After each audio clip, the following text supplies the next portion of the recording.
This week's Torah portion of Parshat Toldot tells us of the struggle between Eisav and Yaakov, each trying to position themselves for the bracha, for the blessing from their father Isaac. And when the actual episode transpires, Eisav approaches Yitzchak, Isaac, and Isaac tells him, go out to the field and hunt an animal for me and bring me back basar, meat, so that I can eat. And the obvious question is, why?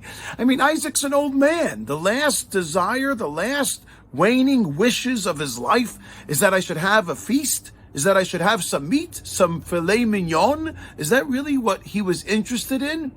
And the answer is no.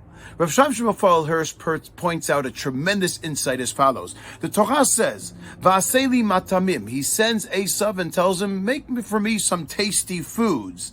Ba'avur tivarechecha nafshi beterem amut. Ba'avur tivarechecha nafshi means so that you can bless yourself, nafshi, via me. What does that mean? What it should have said is, Ba'avur avarechecha, so that I, Isaac, can bless you, Eisav. But that's not what he says. He says, Ba'avur tivarechecha nafshi, so that you can bless yourself via nafshi, via or vis-a-vis me. What does it mean? And Rav Shamshon Hirsch says a tremendous thing. What Yitzchak was doing by sending Eisav, who by nature is a hunter, by nature is physical, by nature manifests himself in this world through a physical manifestation, through sport, through activity, through his hands, through hunting, through involving himself, if you may, in bloodying himself through the hunting. It's something that he thrives on. It's something that he enjoyed. It's something that gave him satisfaction in his life, gratification, Eisav.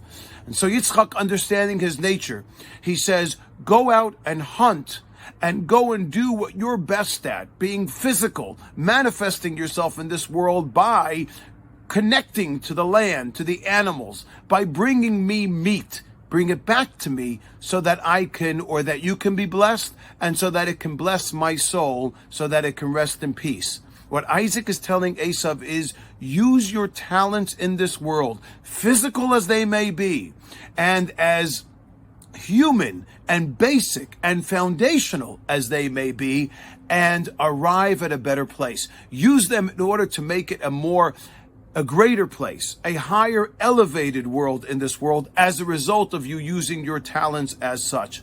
Hunt, do sport, be athletic, but do so for the sake of an altruistic purpose, i.e., serving your father and ultimately helping your father's soul rest in peace in order to serve God. It is so crucial what Isaac is telling Eisav here, because ultimately what it is a lesson for all of us.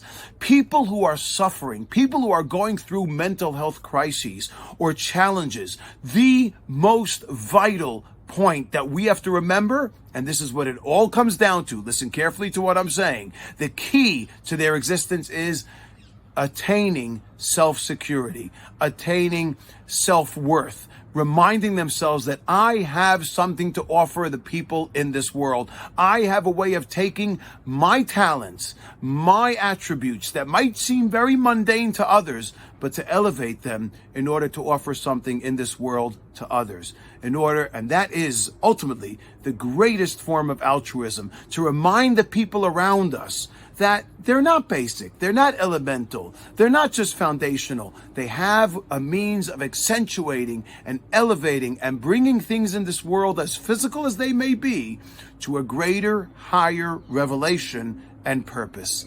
We have to be able to look around us, find the talents of every person in their own way. Even an Eisav has an idealistic, an ideological way to express himself in this world. So too does every single living human being in this world have as well. This is the Torah way, the Jewish way. It is a way that we have to embrace, and we have to look around us and help people recognize, because that is and always will remain the Gila way.